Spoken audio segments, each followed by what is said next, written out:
आपके कुटुंब में छोटे बड़े सबकी सेवा और सबको प्यार से मैं अपने साथ रखूंगी। मुझे जो मिलेगा उसमें मैं संतुष्ट रहूंगी। तीसरा वचन है कन्या का, तो वचन तो तुमसे सुनिए कि मैंने आपको देव समान जाना है। हमेशा आपको भगवान जान के मैं आपको प्रसन्न रखने की कोशिश करूंगी। आप हमेशा प्रसन्न रहो, ऐसे वचन ही बोलूंगी। मधुर वचन, मधुर वाणी मैं आपसे वर्तन करूंगी। चौथा वचन कन्या कहती है कि आपके सुख में सुखी, आपके दुख में दुखी।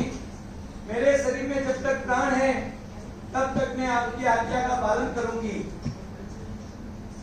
आठवां वचन कन्या कहती है कि वसंत आदि ऋतु में स्नान से पवित्र होकर आपसे क्रीड़ा करूंगी। मन, वचन और कर्म से मैं आपके शरण में रहूंगी। आपके सिवाय अन्य कोई पुरुष के तरफ मैं आंख उठा के देखूंगी नहीं, और अन्य पुरुष मेरा भाई और पिता समान जानूंगी। कन्या छठा वचन कहती है, देव, ब्राह्मण, अग्नि और ये सब मेरे रिलेटिव यानी कि संबंधी, उनकी साक्षी में मैं प्रतिज्ञा करती हूँ कि मैं आपको कभी कोई बात छुपाऊंगी नहीं, और आप और मेरे बीच में हमेशा प्रेम बढ़ता रहे। वैसा ही जीवन मैं जीऊंगी, ऐसा ही वर्तन करूंगी कि हम दोनों में हमेशा प्रेम बढ़े। सातवां वचन कन्या कहती है कि आपका धर्म, अर्थ और काम सभी कार्यों में मैं आपको मदद करूंगी। आप यदि पूजा करते, यज्ञ करते तो उसमें भी आपको ये मदद करेगी। आप व्यापार के लिए जाते हो तो व्यापार में भी आपको ये मदद करेगी। बाद में आपकी कोई इच्छा पूर्ण करनी है तो उसमें भी वो आपको मदद करेगी। इस तरह से कन्या के 7 वचन है, वो आपको सभी स्वीकार करने हैं और कन्या भी स्वीकार करेगी। बराबर है। ओम शुक्लयोगाय सत्पाणा त्वया स विभज्यते यत्र त्वतं धम्मत्र प्रथमा सत्वप्रीतम्।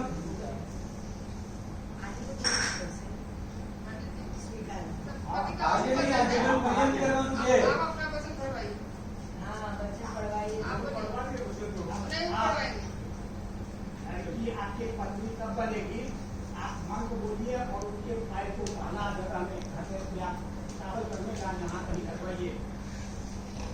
मां को बोलिए, अरे बोलेंगे एक, आप बोलिए एक निमिषे विष्णु सत्वा नायतु। पहले आप घर की रखवाइए, वहाँ एक ट्रैवल करना, एक ट्रैवल घर में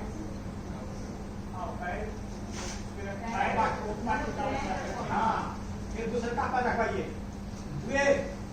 बोलिए पूर्जे विष्णु सत्वा नायतु, दूसरे पर रखवाइए।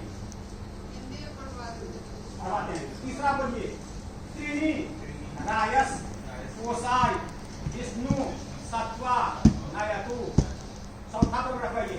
चतुर्थी मायो हवाय विष्णु सत्वा नायतु, पांचवा पर रखवाइए।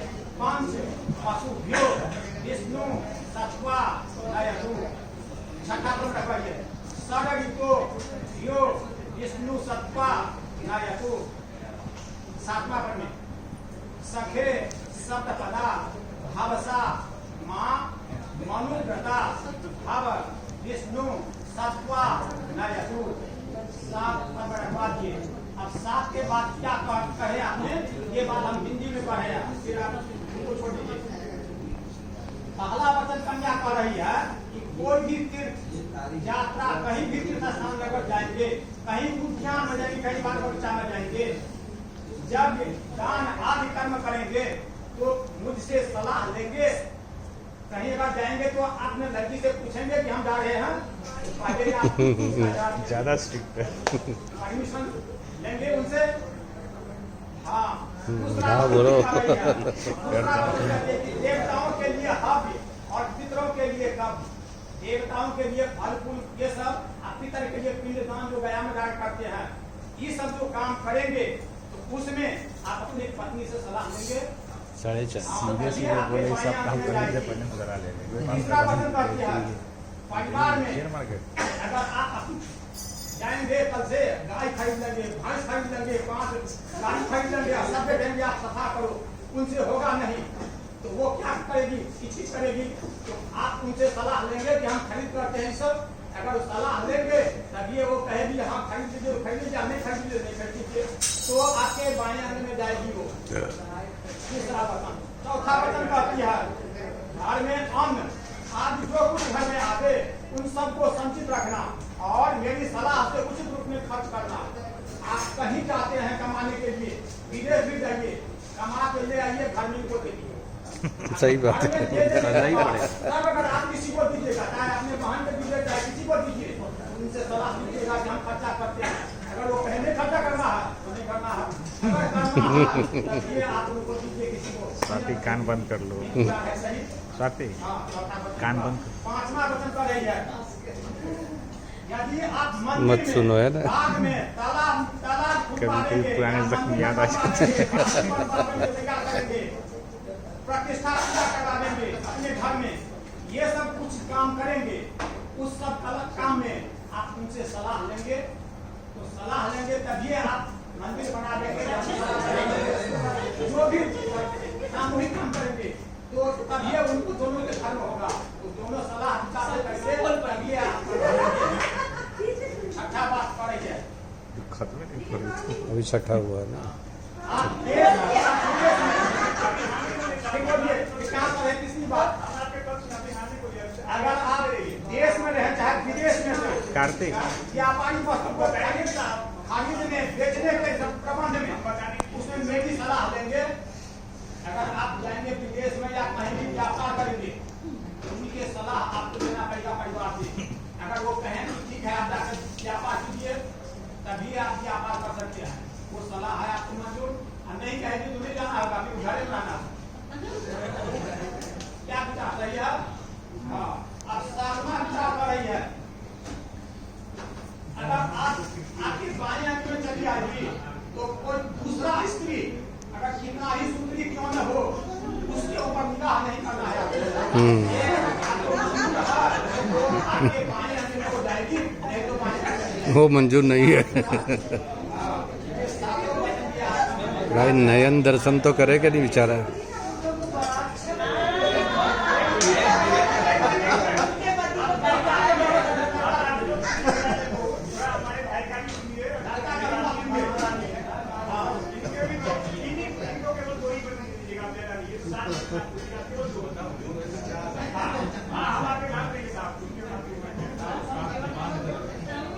इनका वचन ये है कि ये साहब कुछ बोल रहे हैं आपको कि मेरे चित्त के अनुसार तुम अपनी विचित्र रखती हुई सदा ही हमारी आज्ञा का पालन करना और पतिव्रत धर्म में तत्पर रहते हुए अपने पतिव्रत धर्म में तत्पर रहने का प्रयत्न करते रहना। साथ ही शरीर का श्रृंगार करके समाज के उत्सव में दूसरे के घर में मेरी अनुमति के बिना मत जाना। बिना इसके वो कड़क कड़क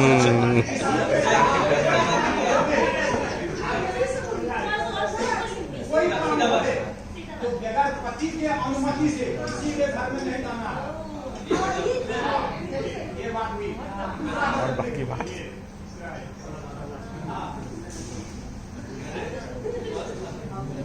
इसके मतलब ये कह रहे हैं कभी